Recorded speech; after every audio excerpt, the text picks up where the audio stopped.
Hi, အားလုံးပဲမင်္ဂလာပါကျွန်တော်တို့အပြင်မှာစာအုပ်တစ်အုပ်ကိုဝယ်တော့မယ်ဆိုလို့ရှိရင်အဲ့ဒီစာအုပ်ကဘာအကြောင်းအရာလဲဆိုတာကိုသိချင်ရင်ကျွန်တော်တို့စာအုပ်ရဲ့အဖို့ကိုအရင်ဆုံးကြည့်ကြပါတယ်အဲ့ဒါလိုပဲကျွန်တော်တို့ YouTube channel ပေါ်မှာ video တစ်ခုတင်ပြီဆိုလို့ရှိရင်ကျွန်တော်တို့ thumbnail photo လေးတွေပြုလုပ်ကြရပါတယ်အဲ့ဒီ thumbnail photo လေးတွေကိုအလွယ်ကူဆုံးအမြန်ဆုံးနဲ့ phone တစ်လုံးထဲမှာ application တစ်ခုတွေကနေပြီးတော့ပြုလုပ်တယ်ကျွန်တော်သုံးတဲ့နည်းလမ်းလေးကိုအားလုံးနဲ့မျှဝေပေးသွားမှာပဲဖြစ်ပါတယ်ကဲ video လေးမစခင်ကျွန်တော်ရဲ့ channel လေးကို like နဲ့ subscribe ပြုလုပ်ထားပေးဖို့မမေ့ကြနဲ့အောင်เนาะအဲ့ဒါဆိုရင်ကျွန်တော်တို့ video လေးကိုစလိုက်ကြအောင်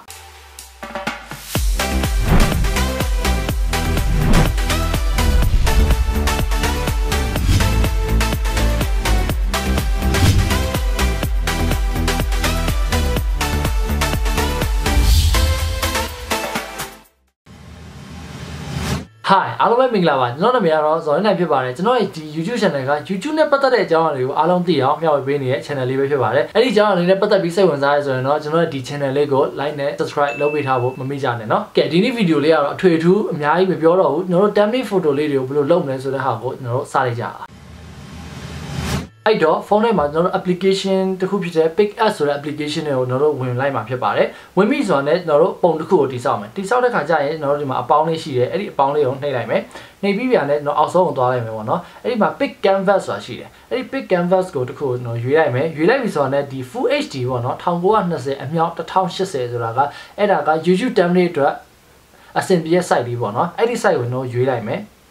ရွေးပြန်လည်းကျွန်တော်တို့အမြားလေးကိုထပ်နှိပ်လိုက်မယ်နှိပ်ပြီးပြီဆိုတာနဲ့ကဲဒီအတိုင်းလေးပဲကျွန်တော်ထားမှာဖြစ်တဲ့အတွက်ပြီးရနဲ့ကျွန်တော်မြားလေးကိုညာဘက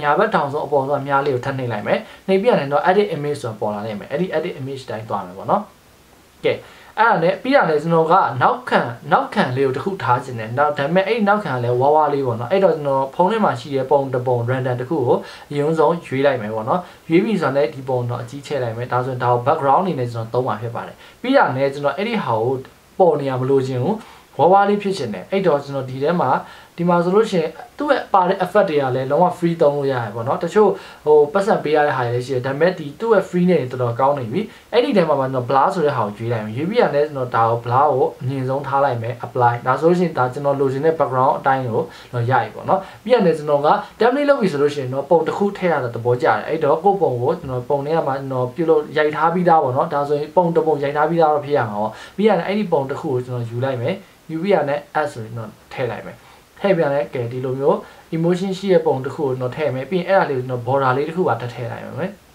အဖြောင်လေးနဲ့ border တစ်ခုထည့်လိုက်မယ်အဲ့ဒါဆိုလို့ရှိရင်ဒီပုံကလည်းထင်းသွားမှာပေါ့နော်ပြီးရင်လည်းကျွန်တော် apply ဆိုတာနှိပ်လိုက်မယ်ကဲအဲ့ဒါဆိုလို့ရှိရင်ကျွန်တော်တို့လူပုံပြီးသွားပြီ background လည်းပြီးသွားပြီအဲ့တော့စာရေးတော့မယ်စာရေးတော့မယ်ဆိုတော့အရန်လွယ်ပါတယ်ဒီအောက်မှာ text ဆိုတဲ့ဟာလေးရှိပါတယ်အဲ့ဒါဆိုလို့ရှိရင်ဒီမှာကျွန်တော် style ကကြတော့အဲ့ဒီအင်္ဂလိပ်စလုံးနဲ့မြန်မာစလုံးတွေကိုမတူအောင်ရေးတတ်တယ်ပေါ့နော်အဲ့ဒီ font style ကိုကျွန်တော်မတူအောင်ထားတတ်တယ်အဲ့တော့ဒီ YouTube thumbnail ဆိုတဲ့ဟာကိုကျွန်တော်အရင်ဆုံးရေးလိုက်မယ်ရေးပြီးရတဲ့ဒါကိုရွေးချယ်လိုက်မယ်ပြီးရတဲ့ကျွန်တော်ဒါလေးကိုအပေါ်ဒီလိုထားလိုက်မယ်ပေါ့နော်ပြီးရတဲ့တော့အဲ့ဒီဟာလေးကိုတော့အထင်းလေးဖြစ်သွားအောင်သူရဲ့ border လေးပေါ့ဒါဘယ်လိုခေါ်မလဲ stroke ပေါ့နော်အဲ့ stroke လေးကိုအဲ့ဒီတော့အထင်းလေးထပ်ထည့်လိုက်မှာပေါ့နော်ဒါဆိုရင်တော့ YouTube thumbnail ပြီးရတယ်ကျွန်တော်အင်္ဂလိပ်စလုံးဆိုလို့ရှိရင်ကျွန်တော်အနီလေးနဲ့ရေးရတာကိုကျွန်တော်သဘောကျတယ်အဲ့တော့ color ကိုကျွန်တော်အနီထားလိုက်မယ် border ကိုကျွန်တော်